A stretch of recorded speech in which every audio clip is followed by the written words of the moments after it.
Salam, xoş gördük hər biriniz hörmətli müəllimlər. Növbəti sınaqla davam edirik. Sınağımız üsullar daxil olmaqla sınaqdır. Yəni əvvəlki mövzular və pedaqogikanın bəzi mövzuları daxil olmaqla bir sınaqdır. Başlayaq. Ağacların karbon qazını udma qabiliyyəti ilə bağlı müxtəlif mənbələrdən araşdırma aparın.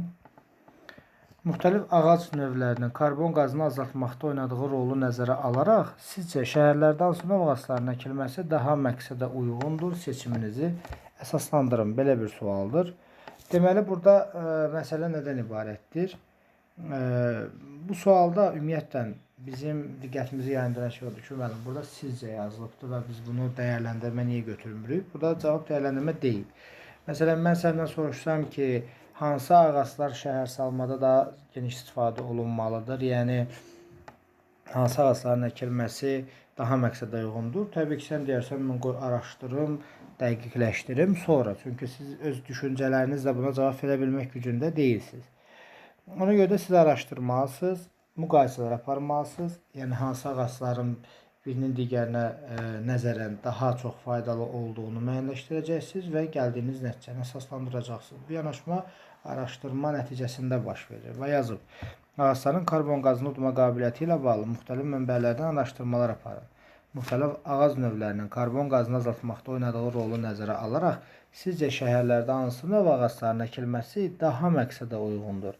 Seçiminizi əsaslandırın. Yəni, demək ki, sizin burada araşdırmağınız, müxtəlif ağac növlərini bir-birinə qarşılaşdırmağınız, sonra qarşılaşdırandan sonra hansının daha məqsədə uyğun olduğunuzu seçməyiniz və əsaslandırmağınız tələb olunur. Təbii ki, burada sizcə sözü bizi çaşdırmasın, çünki bizim hansı ağac növünün daha faydalı olmasını deməyimiz bizim öz şəxsi düşüncəmiz, öz yanaşmamız deyil. Bu, ümumiyyətlə var, mövcuddur. Bunları sübut edən dəlillər, faktlar var ki, hansı bitki daha effektivdir. Ondan dolayısıyla bu sualın doğru cavabı təhlil etməkdir. Yəni, analiz edib daha sonraki vəziyyətdə biz bunu müəyyənləşdirmiş oluruq. Cavab D.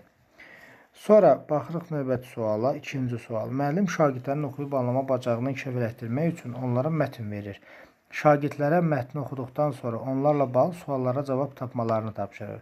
Şagirdlərdən biri konkret cavabı olan suallara cavabı tapsa da, yuxarı təfəkkür səviyyə ilə bağlı suallara yanlış cavab verir. Deməli, uşağın işi nədir? Yuxarı təfəkkür səviyyəli sual verir, suallara cavab, aşağı təfəkkür səviyyəli olan faktoloji suallara cavab verir, amma yuxarı təfəkkür səviyyəli suallara cavab verə bilmir. Demək ki, bu uşağın əsasən faktoloji bilgiləri güclüdür də, ona görə. Müəllimin bu şagirdə necə bir rəy versə, problemini aradan qaldıra bilər. Təbii ki, rəyin verilməsinin məqsəd nədir? Şagirdi daha yaxşı nəticəyə yönləndirmək. Deməli, əvvəlcə digər variantlar oxuyub sonra cavaba gələcəm. B-yə baxaq. Yuxarı təfəkkür səviyyəsinə uyğun suallara cavab vermək üçün təhlil bacarığını inkişaf etdirmək lazımdır. Bunun üçün daha çox mütaliə eləyərək problemi həll etməlisən.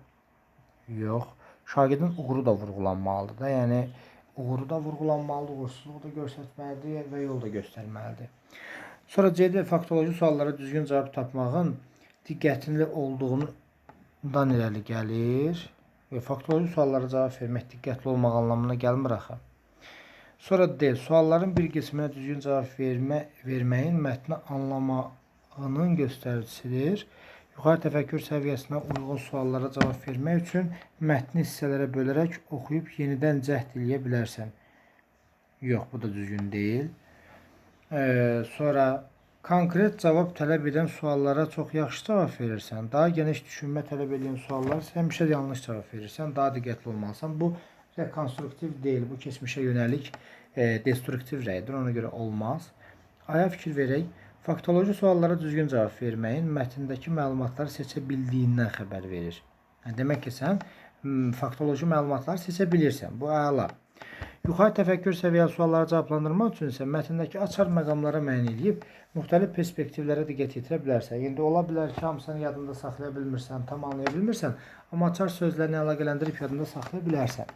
Bu, onu nəzərdə tutur. Ona görə cavab A variantıdır. Demək ki, vurğulayır faktoloji məlumatları seçə bildiyini, seçə bilmədiyini isə nə edir? Açar sözlərdən istifadəyə yönəldir. Həqiqətən də bu effektiv rəydir, şagirdə istiqamət verir. İkinci sualın cavabı A variantıdır. 3. Cədvələ əsasən uyğunsuzluğu müəyyən eləyin. Sual belədir. Doğruya yanlış, yanlışa doğrunu axtarmış oluruq. Deyir ki, şagirdlərin əməkdaşlıq şəraitində fəaliyyətə cəlb olunması onları ortaq məqsədə doğru işləməyə təşviq edir. Qrup üzvlərinin güclü tərəflərindən faydalanmağa, zəif tərəflərini kompensasiya etməyə şərait yaradır. Doğru fikirdir. Şagirdönümlü yanaşma müəllimin şagirdlərin fərdi xüsusiyyətlərini nəzərə alaraq dərs planı və metodlarını tənzimləməsinə imkan yaradır. Əlbəttə, doğrudur. Şagirdlərə qərar qəbul etmə bacarığının formalaşdırılması onların seçimlərinin nəticələrinə görə məsuliyyət daşımağa, davranışlarına daha ciddi yanaşmağa şəraiti. Bu da düzdür. Şagirdlərə öz nailiyyətlərini qiymətləndirmə imkanı verməsi onların özünə inamını artırar, müstəqil düşünmə bacarıqlarını daha da inkişaf etdirə bilər. Bu da doğrudur. Çünki özünü qiymətlənmə bacarığı şagirdin müstəqil fəaliyyət göstərməsi üçün önəmli faktordur. Burada uyğunluq demir, uyğunsuzluq deyir. 4 fikrin 4 də doğrudur. Doğruya doğru 1-2 olur uyğunluqda. Uyğunsuzluqda isə 3-4-dür. Burada 3-ün qabağına rəqəm düşməyib, amma 3-4-ü nəzərinizə saxlayın ki, yəni yanlışın altında yanlış yoxdur, yanlışın altında doğrular var. 3-4 cavabımız da olmalıdır. D variantı işarələyək. Sonra baxırıq növbəti suala. Deyir, dərs zamanı müəllim yeni mövzunu izah edərkən şagirdlərdən biri ardıcıl şəkildə arxa sırada yoldaşına xırda kağız parçaları atır. Bu, həmin şagirdin diqqətini yayındırır və o, müəllimin izahını dinləməyə əvəzinə kağız parçalarını yerdən götürməyə çalışır. Deməli, götürməyə çalışır. Digər şagirdlər də baş verənlərə gülür, nəticədə dərsin gedişatı pozulur. Müəllimin hansı addımı vəziyyəti düzgün idarə edib, şagirdlərin diqqətini yenidən dərsə yönəltmək üçün faydalı olmaz deyir. Sinifdə diqqətli dərsə yönəldən şagirdlərə təşəkkür etməklə digər şagirdləri nümunəvi davranışa təşviq eləyir. Uşaqlara burada bir-birlə nümunə gətirmirəm. Burada diqqətli olun. Burada sadəcə olaraq tutalım ki, əməl edən uşaqlara deyir ki, çox sağ olun, siz bunu belirləmişsiniz. Ta demir ki, sizdən də bunu gözləyirəm. Yox. Burada sadəcə olaraq bu sözləri deyir ki, uşaqlar eşitsinlər və görsünlər ki, deməli müəllim əməl edənləri neynir? Dəyərləndirir. O bir uşaqlara da dərs ola bilər ki, deməli biz də eləsək, müəllim bizi də dəyərləndirəcək. Yəni, söhbət bu məntiqdən gedir burada. Bu, deməli, ad düzdür. Şagirdlərin davranışı sinifdəki digər yoldaşlarına və dərsin keyfiyyətinə təsirini anlamaları üçün reflektiv sual verə bilər. Yəni, uşaq özü dərk eləsin ki, yəni mən bunu düzgün eləməmişəm. Yəni, öz-özlüyündə də dərk eləyə bilər. Bu doğrudur. Reflektiv sual bundan ibarətdir. Şagirdləri bu vəziyyətlə bağlı müzakirəyə cəlb edir ki, onlar öz davranışlarına görə cavabdehlik daşısınlar. Bu da doğrudur. Çünki uşaqlar elədikləri davranışa təkcə özləri yox, başqalarının da öyrənməsinə mane olduğunu başa düşməlidirlər. Deyir ki, dərs zamanı şagirdə təkrar mövzu ilə bağlı tapşırıq verib, diqqəti başqa istiqamətə yönəldir. Bunun heç bir aidiyyatı yoxdur axı. Necə yəni biz şagirdin diqqətini başqa istiqamətə yönəlində vəziyyət, bu problem aradan qalxacaqmı? Ona görə D yanlışlıqdır burada. Sinifdə nümunəvi davranışla bağlı gözlənti şagirdlərin nəzərinə çatdırır. Nümunəvi davranışla bağlı gözləntilər qoymaq olar. Müəllim burada gözləntiləri şagirdin diqqətinə çatdırır ki, şagirdlər həmin o belə deyək də, məsuliyyətlərini başa düşsünlər və müəllimin onlardan bir növ məsuliyyətli olmağı, nümunəvi olmağı gözlədiyini bilsinlər. E doğrudur, amma yanlış bizə lazım idi. O da D variantındadır 4-cü sualda. Sonra növbəti sualımıza baxaq. Növbəti sualda deyir ki, şagirdlər canlı orqanizmin ekosistemdəki rol qarşılıqlı təsirini tədqiq edib, eyni zamanda ekoloji problemlərin əlində fərdi və ictimai məsuliyyəti müəyyənləşdirməyə tapşırır. Müəllimin tapşırıq verərkən hansı inteqrasiyanı reallaşdırır? Burada canlı orqanizmlər, ekosistem, bu coğrafiya və biologiya əlaqəsi var burada. Eyni zamanda bununla bağlı problemin həll olunması məsələsi həyati situasiya çərçivəsindədir və bu da həm də fənn üstü inteqrasiya sayılır. Ona görə də fənlər arası fənn üstü bizim testin doğru cavabıdır. A variantı doğrudur. 6-cı suala baxıram. 6-cı sual nə ilə bağlıdır? Müəllim fəaliyyəti və onun mümkün nəticələri ilə bağlı uyğunluğu müəyyənləşdirin. Burada bizə müəllimin fəaliyyətləri və nəticələri verilibdir. Biz uyğunlaşdırmalıyıq. Müəllim şagirdlərə tapşırıq verir. Tapşırıqla bağlı onlara eyni səviyyədə onlardan eyni səviyyədə nəticə gözləyir. Əslində müəllim onlara eyni səviyyədə nəticə gözləməsi düzgün deyil. Bütün uşaqlar eyni deyil ona görə. 2. Müzakirə zamanı müəllim şagirdləri onlardan eşitməyi nəzərdə tutduğu cavaba yönəldir. Alternativ yanaşmalara müqavimət göstərir, yəni qəbul eləmir.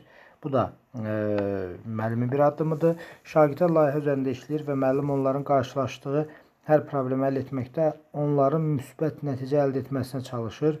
Bu da müəllimin bir fəaliyyətidir. İndi gəlin görək, burada ABC uyğun olaraq hansılara gedəcək.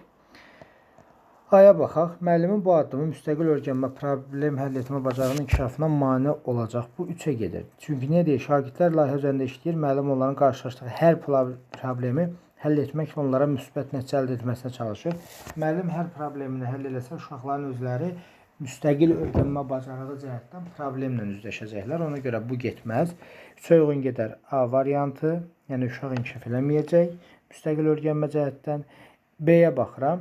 Deyir ki, müəllimin bu fəaliyyəti şagirdin fərdi inkişafını ləngidə və onu psixoloji vəziyyətinə mənfi təsir göstərə bilər. 1-ə baxırıq. Müəllim şagirdlərə tapşırıq verir. Tapşırıqla bağlı onlardan eyni səviyyədə nəticə gözləyir. Yəni eyni səviyyədə nəticə gözlənməsi düzgün deyil. Ona görə ki, uşaqların hamısının bilik və bacarıqlarının səviyyəsi eyni deyil. Ona görə də bu uşaqlara mənfi təsir göstərə bilər ki, mən bunu məsəl üçün bacarmıram, müəllim məndən yüksək gözləntilərini qoyur. O bir uşaqların nəzərində bu uşaq zəif nəticə göstərəndə təbii ki, psixoloji olaraq sarsıla bilər. Ona görə burada cavab olacaq B variantı 1-ə. Sonra C-yə baxaq. Bu yanaşma şagirdlərə azad fikir, özünü ifadə bacarığının inkişafının qarşısını alar. Niyə? 2-ciyə baxırıq. Müzakirə zamanı müəllim şagirdləri onlardan eşitməyi nəzərdə tutduğu cavaba yönəldir. Yəni, uşaq özünün fikirlərini ifadə eləməyəcək onda. Niyə? Çünki müəllimin dediyi fikirlər olmasa, müəllim fikirləri qəbul eləmir. Belə bir yanaşmadır. Ona görə də bu ikinci gedəcək. Bura C. 1B, 2C, 3A doğru cavabımız da oldu. A variantı 6-cı sualda. Sonra növbəti sualımıza baxırıq. 7. Aşağıdakı hansı situasiya ilə bağlı uyğunsuzluq var? Bu əsasən faktoloji sual tipindədir. Baxaq, müəllim valideyn haqqında bəzi ailə problemlərdən xəbərdardır və onun haqqında heç bir yerdə söhbət açmır. Bu məxfiliyi qorumaqdır, bu doğrudur. Sonra deyir, müəllim həmkarları onu işində tutduğu qüsuru normal qarşılayır və bundan nəticə çıxaracağını bildirir. Bu mədəni davranışdır, müəllim tənqidlərdən nəticə çıxarmağı bacarmalıdır. Müəllim öz fəaliyyəti ilə sosial şəbəkələrdə, çıxışlarda çalışdığı müəssisə tərəfindən müəyyən olunmuş qaydalara əməl etməlidir. Bu, deməli, nəyə aiddir? Loyallıq prinsipinə əməl edir, bu doğrudur. Müəllim özünün və ya maraqlı şəxslərin mənafeyinin, vəzifə funksiyalarının icrası zamanı ona mənfi təsir etməsinə yol verməməli, buna şərait yaratmamalıdır, qərəzsizlikdədir, doğrudur. Evdə deyir, müəllim işlədiyi məktəbin fəaliyyəti haqqında jurnalistlərin məktəb haqqında suallarını dürüstlüklə cavablandırır. Bu yanaşma ictimai etimaddadır, amma buna qərəzsizlik yazıb, bu yanlışdır. Ona görə də cavab olmalıdır E variantı. Növbəti sual 8. Müəllim hansı fəaliyyəti şagird yönümlü təlimin təşkilinə nümunə ola bilməz? Baxaq, müəllim şagirdlərin maraqlarına əsaslanaraq müzakirə mövzusu seçir. Dərs boyu dərsin təlim nəticəsinə istinad edir. Əlbəttə, müəllim dərsin təlim nəticəsinə uyğun fəaliyyətlərini qurmalıdır. Sonra B. Müəllim şagirdlərə bilik və bacarıqlar formalaşdırmaqla yanaşı onların sosial və emosional bacarıqların inkişafına diqqət yetirir. Bu da doğrudur. Deməli, A da doğru variantdır, B də. Sonra şagirdlərə fərdi layihələr ya tapşırıqlar verir. Onlara öz işlərini planlaşdırmaq, vaxt bölgüsü aparmaq imkanı yaradır. C-dəki fikir necə fikirdir? Doğru fikirdir. Sonra müəllim hər bir şagirdə fərdi yanaşır. Tapşırıqların icrası zamanı onların hansı düşünmə formasından istifadə etmək olduğunu bilir. Şagirdə fərdi yanaşmaq düzdür, yəni diferensiallığı nəzərə alınmaqdır. Amma burada durub deyir ki, müəllim uşaqlara hansı düşünmə formasından istifadə etməli olduqlarını bildirir. Axı bu səhvdir. Necə yəni? Məsələn, mən uşağa yaxınlaşıb, uşağa deyim ki, sən verbal düşünmədən istifadə elə, sən qeyri-verbal, sən divergent, belə. Bu yanlışdır axı. Uşaqdan elə bir şey tələb eləyə bilmərik biz ki, sən filan düşüncə formasından istifadə eləməlisən. Uşağın hansı düşüncə formasından istifadə etməsinə özü qərar verir. Bu, onun beynində gedən bir prosesdir. D cavabımızdır. Müzakirə, müəllim dərsin təlim nəticəsinə uyğun olaraq qrup işi və müzakirələr təşkil edir. Bu zaman qaydalar şagirdlər tərəfindən tərtib edilir. Ola bilər. Niyə? Qaydaları düzdür, müəllim hazırlayır. Şagirdlərin də hazırlanmasını təmin etmək olar. Çünki qaydalar şagird tərəfindən hazırlananda özləri öz qoyduğu qaydaları pozmağa cəhd eləməyəcəklər. Bu doğrudur. Cavab olmalıdır 8-də D variantı bu sualda. Sonra baxırıq növbəti suala. Dərsdə şagirdlərin mövzu ilə bağlı müəllimin izahatını dinlədikdən, mövzu ilə bağlı tapşırıqlar etdikdən bir sözlə öyrənmə prosesi baş tutduqdan sonra müəllim onlara bəzi tapşırıqlar verir. Həmin tapşırıqlara şagirdlərə öyrəndiklərini daha yaxşı möhkəmləndirməyə təsir edir. Müəllimin fəaliyyəti haqqında hansı fikir doğrudur? Yoldaşlar, bu sual nədən ibarətdir? Bu sual refleksiyadır. Çünki öyrənmə prosesi baş tutandan sonra müəllim bəzi tapşırıqlar verir, uşaqların öyrəndiyini möhkəmləndirməsinə, dərk etməsinə imkan yaradır. Bu birbaşa olaraq refleksiya fəaliyyətidir. Ona görə də cavab olmalıdır D variantı. Yerdə qalan variantlar sadəcə olaraq variant olsun deyə yazılıb. 10. Müəllim dərsin gedişatı zamanı şagirdlərin sual vermə bacarığını inkişaf etdirmək üçün bir neçə fəaliyyət edir. Verilənlərdən hansı müəllimin məqsədinə aid olmaz? Yəni, sual-cavabın məqsədlərinə aid olmayanı istəyir bizdən. Baxaq. Bu bacarığın formalaşdırması şagirdlərin qrup işlərində aktiv iştirakını təmin edə bilər. Bəli. Sonra deyir, şagirdlərə bu bacarığı formalaşdırmaq onların dərsə olan marağını artırır. Onların mövzunu daha dərinə, bəli, sual-cavab ümumiyyətlə dərindən öyrənməni təmin edə bilər. Bu bacarıq şagirdin yalnız mövzuya dair biliklərini üzə çıxarmır. Eyni zamanda onlara mühakimə qabiliyyətini inkişaf etdirir, düzdür. Məsələn, açıq suallarla. Bu bacarığın inkişafı şagirdlərdə sinif qaydalarına riayət edərək öz davranışlarını nəzarətdə saxlamaq deyən aidiyyatı yoxdur. Sinif qaydalarına əməl etmək başqa bir məsələdir. Bu, sinifdə qaydalara əməl etmək sosial məsələlərdir. Amma uşağa sual-cavab məsələsi isə onun əsasən akademik bacarıqlarının inkişafı ilə bağlıdır. Bu bacarığını inkişaf etdirmək şagirdlərin yaradıcı düşünmə qabiliyyətini inkişaf etdirir və məlumatları fərqli şəkildə düşünməyə yönəldir. Bu doğru variantdır. Ona görə də cavab olmalıdır. Burada D variantı 10-cu sualda. Sonra 11-ci suala baxaq. 11-də nə deyir? Müəllim şagirdlərə insan fəaliyyətinin təbiətə mənfi təsirlərinin aradan qaldırılmasının vacibliyini əsaslandırmaqla bağlı tapşırıq verir. Bu halda verilən cavablardan hansı doğru hesab etmək olmaz. İnsan fəaliyyətinin təbiətə mənfi təsirləri aradan qaldırılmasının vacibliyini əsaslandırmaqla bağlı tapşırıq verir. Tapşırığın icrası şagirdin səbəb-nəticə əlaqəsini təmin edir. Var. Niyə? Çünki zaten insan fəaliyyəti nə edir ki, təbiətə necə təsir edir? Burada bir səbəb-nəticə əlaqəsinin qurulması şagirddən tələb olunur. Tapşırıq şagirddə fənüstü və fənlərarası inteqrasiyanın istifadəsini təmin edir. Bu da doğru ola bilir. Ən azından burada bitkilərlə bağlı ola bilər, coğrafiya ilə bağlı ola bilər, yəni biologiya və coğrafiya əlaqəsini deyə bilərik. Eyni zamanda burada insanların özlərinin də fəaliyyətlərindən nümunələrin gətirilməsi ola bilər ki, burada fənüstü, fənlərarası inteqrasiya var. Sonra növbətiyə baxırıq. Tapşırığın icrası üçün lazım olan bacarıq şagirddən konseptual bilik. Bəli, konseptual bilik, çünki səbəb-nəticə əlaqəsi var, burada əlaqələndirmə var, bir-birinə təsir etməni müəyyənləşdirmə var, düzdür. Tapşırıq şagirdin şəxsi və sosial məsuliyyətini dərk etməyə şərait yarada bilər. Şəxsi sosial məsuliyyət üzərimizə düşən vəzifələrin düzgün şəkildə yerinə yetirilməsi, qaydalara yerinə yetirilməsidir. Məsələn, təbiətdə bizim əməl edəcəyimiz bəzi qaydalar ki var, təbiəti qorumaq, eyni zamanda çirkləndirməmək, ekologiyanı təmiz saxlamaq, bu kimi şeylər bizim məsuliyyətimizdir əslində. Ona görə də burada bu da uyğundur. Evdə deyir ki, tapşırıq şagirdin özünün idraki proseslərindən xəbərdar olmaq metakognitiv bacarıqlardır. Burada isə bu situasiyada metakognitiv bacarıqlardan söhbət getmir. Ona görə də cavabımız burada olmalıdır. E variantı. Sonra 12. Müəllim məqsədinə görə verilən sualları uyğunlaşdırın. Burada verilən 4 dənə sual var və həmin suallarda məqsədlərə uyğunlaşdırmalıyıq. Gəlin görək, burada cavab nə olacaq? Şagirdlər refleksiyaya yönəltmək üçün istifadə olunan sualdır. Şagirdlər refleksiyaya yönəldən sual burada hansıdır? C-yə fikir verin. Bu mövzunu oxuyarkən sənə ən çətin gələn məqam nə oldu və bunu necə aşmağa çalışdım? Burada uşaq özü ilə bağlı düşüncəyə yönəldilir deyə bu 1-ə gedəcək C. Şagirdin müşahidə bacarığını inkişaf etdirmək. Müşahidə bacarığını inkişaf etdirmək buna gedəcək B. Ətraf mühitdə bu mövzu ilə bağlı nələr diqqətini çəkdi və bu nüanslar sənin fikrində necə təsir etdi? Bu da olmalıdır B-yə. Çünki müşahidə bacarığına əsaslanaraq nələr diqqətini çəkdi deyir. Sonra 3.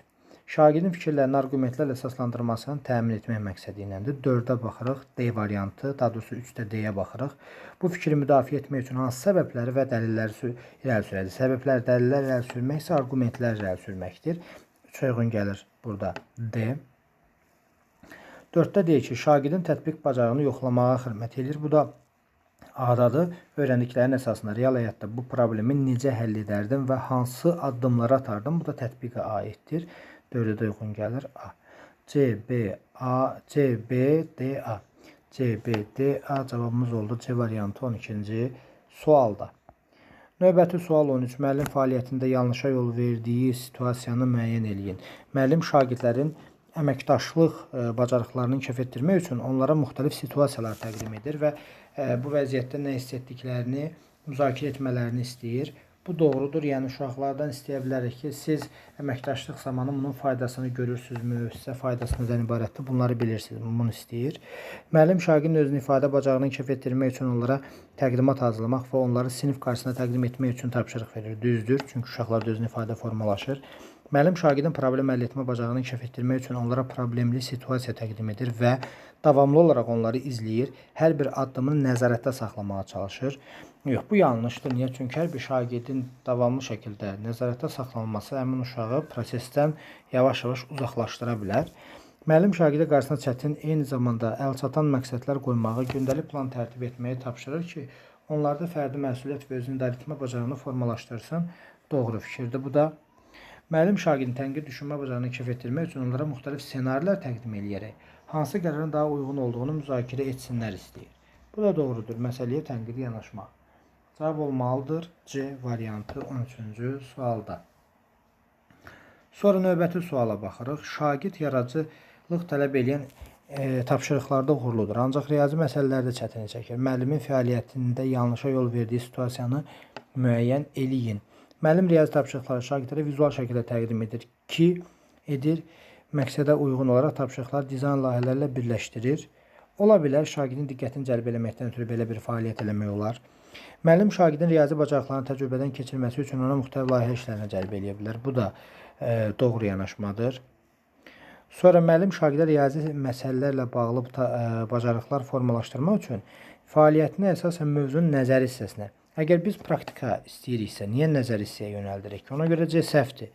Praktik bacarıqları inkişaf elətdiririksə, C nəzəri məlumatlar əsaslanır. Müəllim şagirdin çətinlik çəkilən məsələləri öyrənməsi üçün dərsi fərdi və ya cütlərlə təşkil edir. Şagirdlər əlavə təlimatlar verir. Bu da doğrudur. Müəllim məsələnin həlli zamanı şagirdi dəstəkləyəcək əlaqə qurur, yəni rəy verir.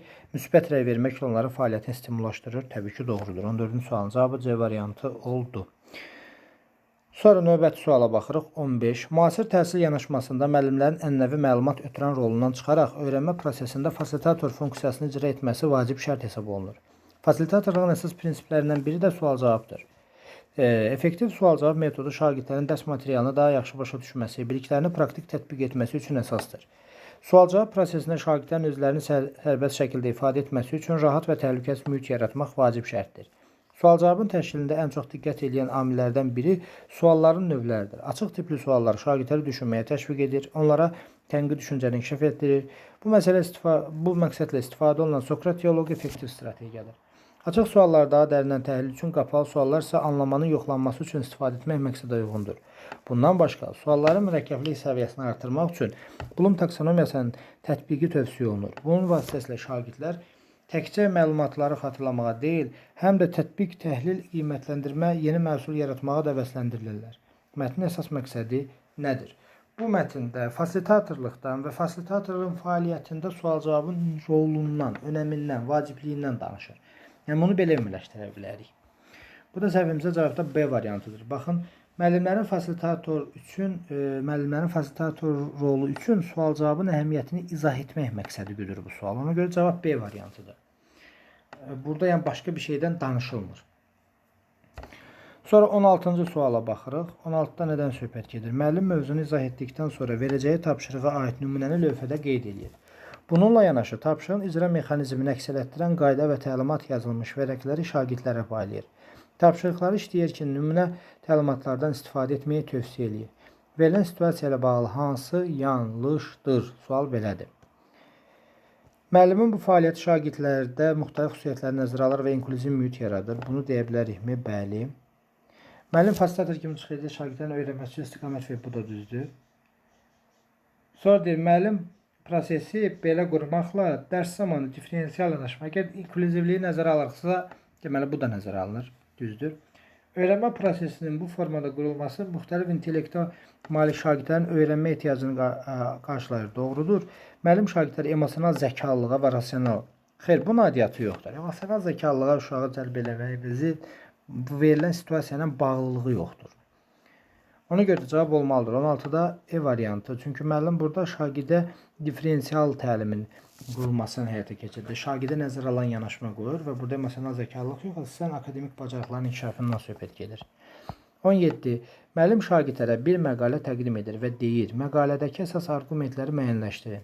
Argumentlərin məntiqli olub-olmadığını təhlil edin və onların hər birinin elmi əsaslarla dəstəklənib dəstəklənmədiyini müəyyənləşdirin. İlə açıq-açığına bu cavabı var. Bunun cavab olmalıdır. A variantı təhlil etmək, detallı şəkildə incələməyə aiddir. Analitik fikirlərdir. 18. Cədvəl əsasında uyğun fikirləri müəyyən elə. Birgə öyrənmənin fərdi və rəqabət yönümlü öyrənməyə nəzərən həm şagird nailiyyətinə, həm də onlar arasında münasibətə daha yaxşı təsir edir. Yəni deyir ki, birgə öyrənmə rəqabət yönümlü öyrənmədən daha faydalıdır, düzdür. 2. Doğru təşkil edilən əməkdaşlıq fəaliyyəti həm akademik göstəricilərə, həm də şagirdlərin sosial bacarıqlarına daha yaxşı inkişaf etməsinə imkan yaradır. İkinci fikir də doğru fikirdir.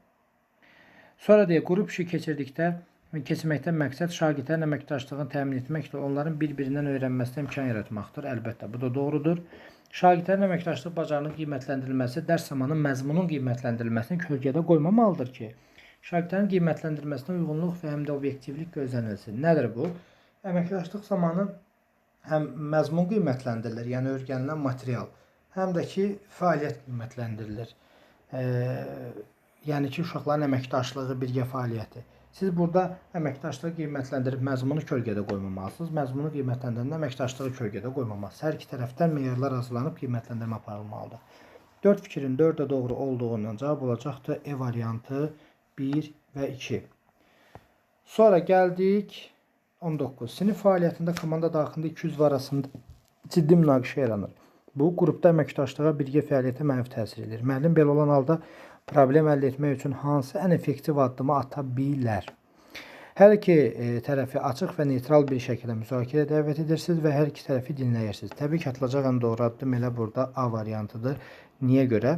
Çünki biz, belə deyək də, problemi birinci müəyyənləşdirməliyik ki, necə köməklik edəcəyimizə də aydınlıq gətirə bilək. Digərləri, münaqişəni əldə etməkdənsə hər iki tərəfi məsafədə saxlamaq yox. Hər iki tərəf öz mövqeyinizi bildirir və onların məsələni öz aralarında yox, bu da düzgün deyil. Münaqişəni rəhbərliyə bildirir, məsuliyyət üzərindən yox, bu düzgün deyil. Tərəflərdən birinin tərəfini tutaraq, bu da səhvdir. Təbii ki, cavab ona görə də A variantıdır.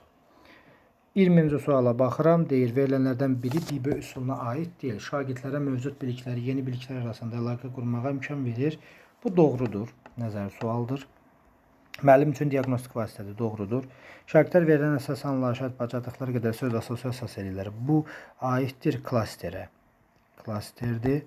C-də cavab şagirdin düşünməsini optimallaşdırır. Düzdür. Müəllim şagirdin bilik səviyyəsi barədə fikir verir və şagirdlərə öyrəndikləri haqqında refleks etməyə imkan yaradır. Düzdür. Cavab olmalıdır 20-ci sualda C variantı. Bu sınaq haqqında bu qədər. Ümid edirəm hər kəs üçün faydalı oldu. Növbəti sınaqda görüşərik. Sağ olun, özünüzə yaxşı baxın.